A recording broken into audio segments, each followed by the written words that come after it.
하나님 말씀 보겠습니다. 오늘 우리에게 주신 하늘의 말씀 출애굽기 3장 7절로 12절까지의 말씀 보겠습니다. 출애굽기 3장 7절로 12절까지의 말씀입니다. 한 목소리로 합독하시겠습니다. 여호와께서 이르시되 내가 애굽에 있는 내 백성의 고통을 분명히 보고 그들이 그들의 감독자로 말미암아 부르짖음을 듣고 그 근심을 알고 내가 내려가서 그들을 애굽인의 손에서 건져내고 그들을 그 땅에서 인도하여 아름답고 광대한 땅 젖과 꿀이 흐르는 땅 곧 가나안 족속 헷 족속 아모리 족속 브리스 족속 히위 족속 여부스 족속의 지방에 데려가려 하노라. 이제 가라. 이스라엘 자손의 부르짖음이 내게 달하고 애굽 사람이 그들을 괴롭히는 학대도 내가 보았으니 이제 내가 너를 바로에게 보내어 너에게 내 백성 이스라엘 자손을 애굽에서 인도하여 내게 하리라. 모세가 하나님께 아뢰되 내가 누구이기에 바로에게 가며 이스라엘 자손을 애굽에서 인도하여 내리이까. 하나님이 이르시되 내가 반드시 너와 함께 있으리라. 내가 그 백성을 애굽에서 인도하여 낸 후에 너희가 이 산에서 하나님을 섬기리니 이것이 내가 너를 보낸 증거니라. 아멘. 오늘 우리에게 주신 하나님의 말씀입니다. 여러분 반갑습니다. 오늘은 대림절 셋째 주일입니다. 이제 성탄절이 얼마 남지 않았습니다. 지난 11월 말부터 우리는 성탄절 전 4주간 예수님의 오심을 기다리며 매주 촛불을 하나씩 더해가고 있습니다. 지난 2주 소망의 초와 평화의 초를 밝혔고 오늘은 세 번째 초 기쁨의 초를 밝힙니다. 예배는 우리 모두의 삶 속에 그리고 여러분 모두의 가정 가운데 예수 그리스도의 기쁨이 충만하시기를 주님의 이름으로 축원합니다. 자, 함께 우리 서로 축복하며 인사하겠습니다. 잘 오셨습니다. 반갑습니다. 주님의 사랑 가득하시고요. 우리 기쁨 가득한 성탄절 맞이하시기 바랍니다. 학생들은 지금 기말고사 기간이죠. 이제 이미 끝난 학교도 있고 또 이번 주에 기말고사를 보는 학교도 있는 것 같습니다. 기말고사 하니까 한 가지 생각나는 이야기가 있습니다. 제가 대학 시절 한 수업에서 교수님이 기말고사를 앞두고 미리 시험 유형을 알려주셨습니다. 이번 기말고사는 총 30문제가 나오는데 좀 쉬운 문제, 단답형과 서술형 20문제가 나오고 좀 어려운 문제가 10문제 나오는데 그 어려운 문제는 OX 문제다 이렇게 말씀을 하셨습니다. 여러분 OX 문제는 물론 어렵게 내면 굉장히 어렵게는 낼 수 있지만 한 가지 결정적인 약점이 있죠. 아무리 문제를 잘 내도 또 아무리 문제를 어렵게 내도 그래봐야 확률이 50% 아닙니까? O 아니면 X니까요. 그러니 그냥 한쪽으로 쫙 찍어도 가령 X로만 쫙 찍어도 확률상 반은 맞는 거잖아요. 그래서 변별력이 별로 없다라는 치명적인 약점이 있습니다. 그래서 이번 기말고사에 OX 문제가 나온다는 말을 듣고 학생들의 얼굴이 쫙 폈어요. 화색이 돌았습니다. 다들 야 아는 거는 쓰고 모르는 거 그냥 대충 찍어도 꽤 나오겠다. OX니까. 이런 생각으로 다들 편안하게 시험에 임했습니다. 저도 그랬습니다. 자 그렇게 이제 시험 날이 되었습니다. 시험 문제를 딱 받았는데 받자마자 그 수업을 듣는 학생이 30명이었는데 30명 여기저기서 다들 막 탄식이 들려왔습니다. 자, 예고대로 총 30문제가 그대로 나왔고요. 그 중에 10문제가 OX 문제로 나왔습니다. 다 그대로 나왔어요. 그런데 딱 한 가지 변수가 생겼습니다. OX 문제 아래쪽에 다음처럼 써 있었습니다. 아래의 설명이 맞으면 O, 틀리면 X로 쓰시오. 그런데 그게 끝이 아니라 괄호 열고 한 문제당 정답은 플러스 2점, 안 쓰면 0점, 오답은 마이너스 2점 이렇게 써 있는 거예요. 뭔가 좀 이상하지 않으세요, 여러분? 여러분 시험에 틀렸다고 감점을 하는 시험이 있나요? 그냥 0점이죠. 그러니 다들 갑자기 비상에 걸렸습니다. 여러분, 이런 시스템이라면 여러분 잘 모르는 문제 찍으실 수 있으시겠어요? 괜히 찍었다가 틀리면 감점인데요. 그냥 안 쓰면 0점인데. 그러니까 교수님이 이 OX 문제의 약점을 보완하기 위해서 엄청나게 고민을 하신 거예요. 그러니까 확실히 교수님이 학생들보다는 한 수 위구나 그때 생각을 했습니다. 그렇게 시험을 마치고 다음 시간에 시험 결과를 발표했습니다. 그 OX 문제 10문제의 전체 1등이 20점 만점에 16점이었어요. 그러니까 8문제를 맞추고 2문제를 안 쓴 거죠. 만점은 한 명도 없고요. 30명 중에 5명은 마이너스 점수가 나왔습니다. 그러니까 찍다가 감점당해서요. 결국 가장 만만하게 봤던 이 OX 문제가 요즘 말로 하면 일종의 킬러 문항이 된 겁니다. 얼마 전에 수능 시험이 있었습니다. 수능을 보면 소위 방금 말씀드린 킬러 문항이라는 것이 있습니다.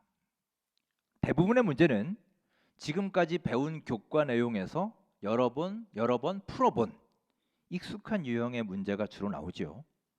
그래서 보통은 공부만 어느 정도 하면 풀 수 있는 문제가 출제가 되는데 각 영역마다 킬러 문항이 한두 문제씩 출제됩니다. 이 킬러 문항은 지금까지 대충 수동적으로 배워서 풀어온 방법으로는 도저히 풀 수 없는 문제예요. 처음부터 끝까지 그동안 공부했던 많은 원리들을 제대로 이해해야 되고 또 잘 적용할 수 있어야만 풀 수 있는 문제입니다. 그러니까 그냥 쉬운 문제만 쭉 내서 다 만점 받으면 안 되잖아요. 그래서 그런 어려운 문제들을 내서 변별력을 갖추는 거죠.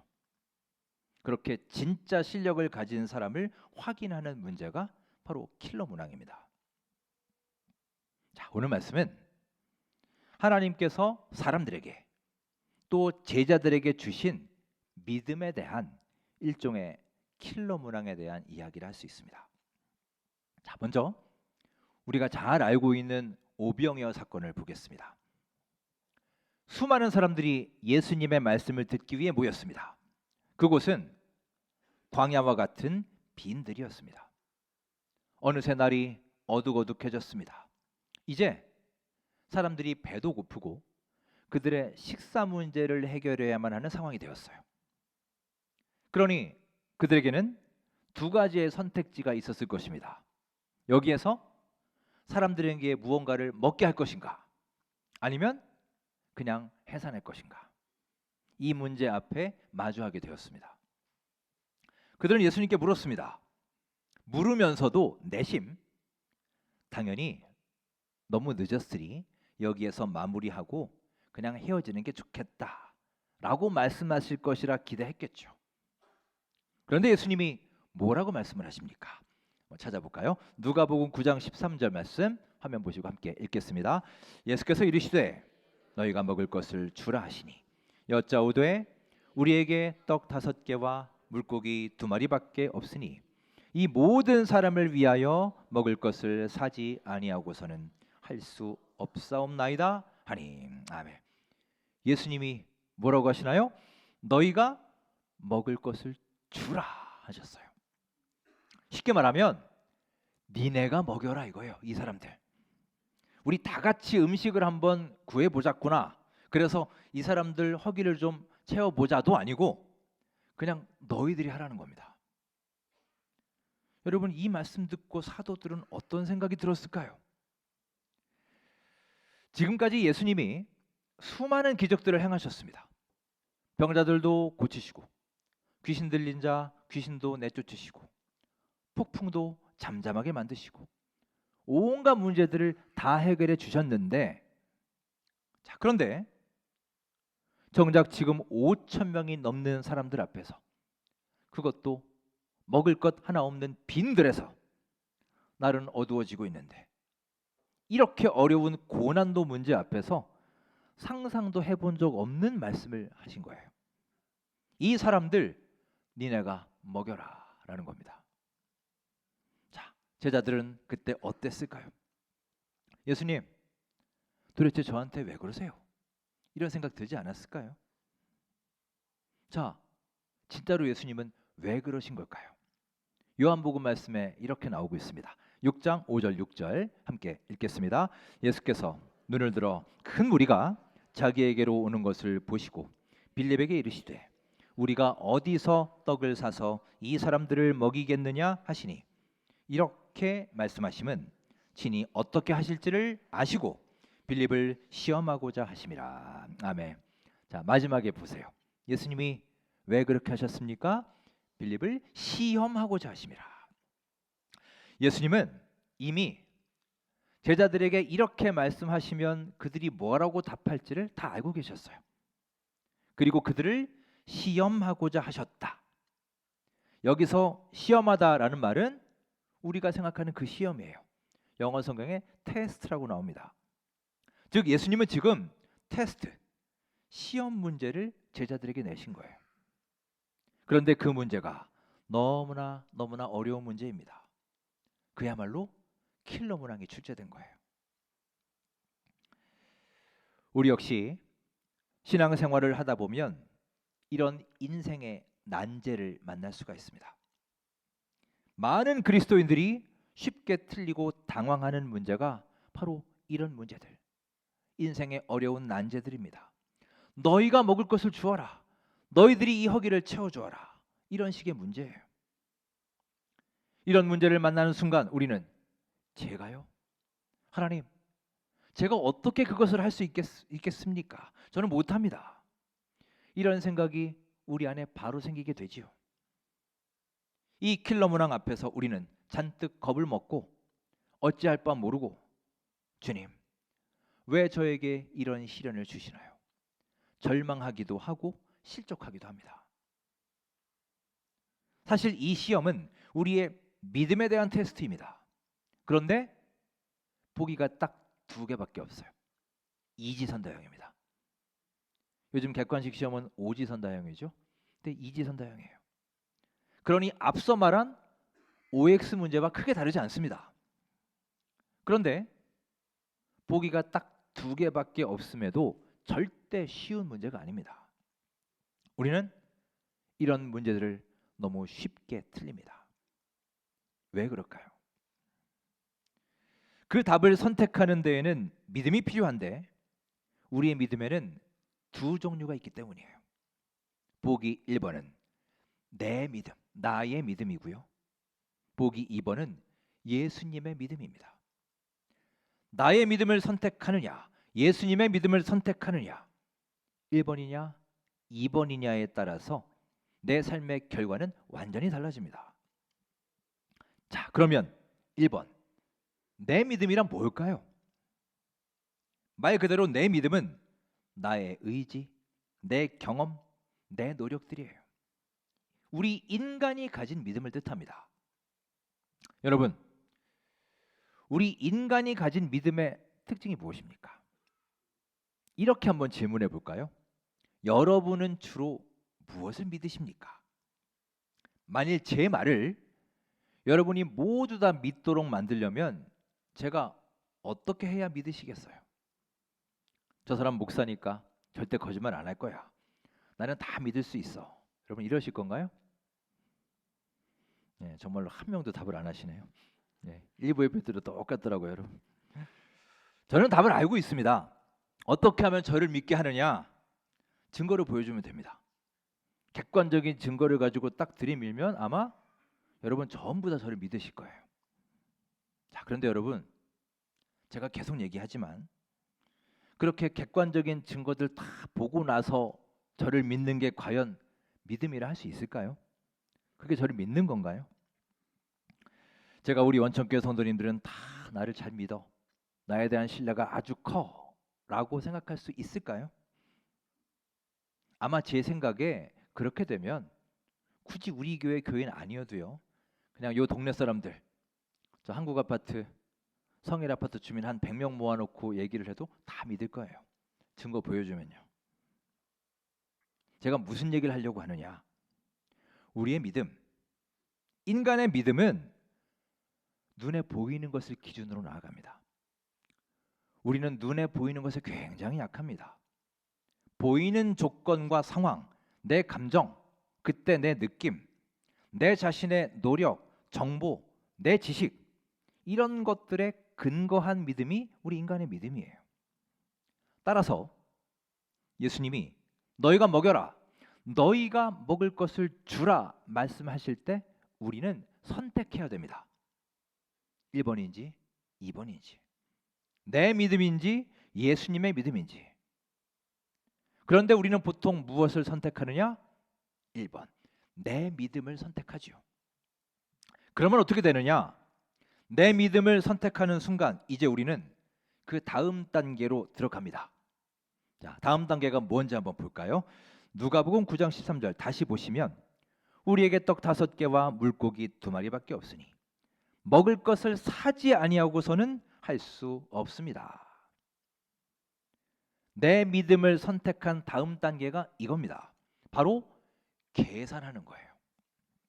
즉, 내 눈에 보이는 객관적인 상황을 기준으로 계산을 하기 시작하는 겁니다. 오늘 본문 보시면 이미 제자들은 계산기 다 두드렸습니다. 그리고 그 계산 결과 그들이 이런 답을 냅니다. 예수님, 지금 여기 있는 것으로는 딱 물고기 2마리와 떡 5개 뿐이네요. 그게 다입니다. 현실적으로 우리가 이걸 가지고 뭘 할 수 있을까요? 우리는 할 수 없어요. 도저히 불가능입니다. 이렇게 되는 거죠.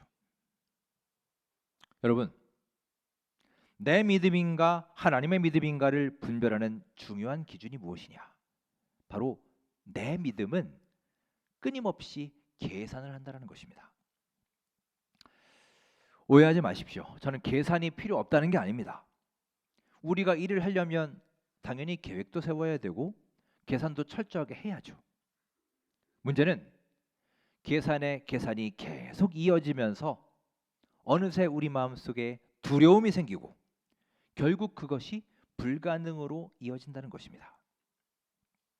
여러분, 보기 1번, 내 믿음은 결국 우리를 철저하게 눈에 보이는 것에 묶이도록 만듭니다. 그러니 계산을 하면 할수록 점점 불안함이 커져가고 결국 불가능과 포기의 단계로 나아가는 것이지요. 지금 우리는 대림절을 보내고 있습니다. 메시아를 고대하던 이스라엘 백성들의 그 간절한 마음 속에 불안이 점점 커져갔습니다. 예수님이 오실 것이다. 메시아가 올 것이다. 구약의 여러 선지자들의 예언을 알고 있었지만 기다려도 예수님이 안 오시는 겁니다. 날짜는 계속 지나가고 사람들의 마음속에 확신이 점점 약해지고 의심으로 변해갔습니다. 그러자 1명, 2명 자기의 계산기를 두드려 봅니다. 주변 환경과 사람들의 반응이 자꾸만 변해가는 것을 보니 매일매일 두려움이 마음속에 커져갑니다. 결국 그들의 기다림은 이렇게 불가능과 불신앙으로 변화되고 말았습니다. 여러분, 이 백성들의 모습이 바로 오늘날 우리들의 모습 아닌가요? 지금도 여전히 내 믿음을 떠받치고 있는 나만의 계산기를 이제 내려놓으시고 그 다음 보기의 것, 하나님의 믿음으로 담대하게 나아갈 수 있는 결단이 이 시간 여러분과 저의 마음속에 있기를 간절히 소망합니다. 자, 오늘 함께 읽은 본문 출애굽기 3장은 모세와 하나님의 대화입니다. 오늘 본문 바로 앞에 보면 매우 중요한 장면이 나오는데 모세가 하나님께 소명받는 장면입니다. 호렙산에서 하나님이 모세에게 나타나셔서 그를 부르시죠. 그러면서 중요한 말씀을 하십니다. 자, 뭐라고 말씀하시는지 볼까요? 9절 우리 함께 읽겠습니다. 이제 가라. 이스라엘 자손의 부르짖음이 내게 달하고 애굽 사람이 그들을 괴롭히는 학대도 내가 보았으니. 하나님이 뭐라고 명령하십니까? 이제 가라는 거예요. 가라. 바로에게 가라는 겁니다. 그러자 하나님 말씀에 대한 모세의 반응이 어떻습니까? 하나님께 소명받는 이 역사적인 자리에 느닷없이 모세의 입에서 변명이 튀어나옵니다. 우리가 알고 있는 모세는 어떤 사람인가요? 이스라엘 민족의 최고 지도자 아닙니까? 위대한 믿음의 사람이지 않습니까? 한때 그는 정말 당당한 모습이었고 거칠 것이 아무것도 없었습니다. 그는 이렇게 변명할 사람이 아니었어요. 당시 모세는 자기를 통해 하나님이 큰 일을 하실 것이라고 스스로 생각했습니다. 그리고 백성들도 자기를 그렇게 인정하고 따를 것이라 기대했었지요. 어찌 보면 정말 패기만만하고 당돌하기까지 한 모습, 이게 바로 예전의 모세의 모습이었습니다. 그런데 한 가지 변수가 생깁니다. 사람들은 모세의 기대와는 전혀 다른 반응을 보이게 된 거예요. 너는 누구냐? 네가 뭐냐? 우리가 언제 너를 우리의 재판장으로 세웠느냐? 믿었던 동료들이, 같은 민족이 자신을 싸늘하게 냉대했습니다. 그는 마음에 커다란 상처를 입었습니다. 결국 모세는 애굽을 떠나 미디안 광야로의 여정을 시작합니다. 그렇게 40년의 세월이 흘렀고 어느덧 모세도 80세 노인이 되었습니다. 오늘 본문을 보시면 하나님이 말씀하시죠. 자, 10절 말씀 우리 같이 읽어볼까요? 함께 읽겠습니다. 이제 내가 너를 바로에게 보내어 너에게 내 백성 이스라엘 자손을 애굽에서 인도하여 내게 하리라. 아멘. 내가 너를 바로에게 보내어라고 하셨어요. 자, 바로에게 누가 보내신다고요? 내가, 하나님께서 보내신다는 겁니다. 가는 사람은 모세지만 그를 보내시는 분은 하나님이시라는 거예요. 자, 그런데 이 하나님의 말씀에 모세가 이렇게 대답합니다. 자, 그다음 11절 말씀 뭐라고 답하는지 읽겠습니다. 모세가 하나님께 아뢰되 내가 누구이기에 바로에게 가며 이스라엘 자손을 애굽에서 인도하여 내리이까. 완전히 바뀌었습니다. 모세의 태도가 옛날과는 180도 변해버렸습니다. 예전의 모세는 전혀 이런 사람이 아니었어요. 예전에 모세 같았으면 어땠을까요? 내가 너를 통해 이스라엘 백성을 구원하리라 하나님이 말씀하실 때 옛날 같았으면 물론이죠 하나님, 저 말고 누가 그런 일을 하겠습니까? 의기양양하고 패기 있게 말할 수 있는 사람이었습니다. 하지만 40년 광야 생활은 그를 완전히 바꾸어 놓았습니다. 그리고 이제 모세는 이렇게 궁색한 변명을 합니다. 내가 누구이기에 바로에게 갑니까? 세번역 성경에는 제가 무엇이라고, 제가 뭐길래 감히 바로에게 갑니까? 훨씬 더 실감나게 표현합니다. 이 말을 바꾸어 말하면 이렇게 될 것입니다. 하나님, 저는 도저히 자신 없습니다. 제가 어떻게 백성들을 애굽 땅에서 인도해낼 수 있겠습니까? 저는 그럴 만한 인물이 못 됩니다. 이런 뜻입니다. 여러분, 위대한 지도자 모세 역시도 하나님의 믿음의 테스트, 킬러 문항 앞에서 이렇게 무너졌습니다. 그의 앞에도 두 개의 선택지가 있었습니다. 1번 내 믿음과 2번 하나님의 믿음입니다. 내 믿음을 선택한 모세는 곧바로 계산하기 시작했습니다. 예전에 자기의 기억들을 검색하기 시작했어요. 뼈아픈 경험들이 계속해서 떠올랐을 것입니다. 자신을 공격했던 사람들의 얼굴이 떠오르고 자기에게 대들었던 백성들, 모욕과 수치를 당했던 그 경험들, 그때 들었던 말 한마디 한마디가 쫙 업로드 되었을 거예요. 사람들이 뭐라고 할까? 사람들이 또 나를 욕하지 않을까? 내 말을 과연 믿어줄까? 내 말을 듣기나 할까? 그렇게 계산기를 끊임없이 두드린 결과 그의 마음속은 완전히 두려움으로 가득 차게 되었습니다. 이미 모세는 하나님보다 사람을 훨씬 더 두려워하게 된 것입니다.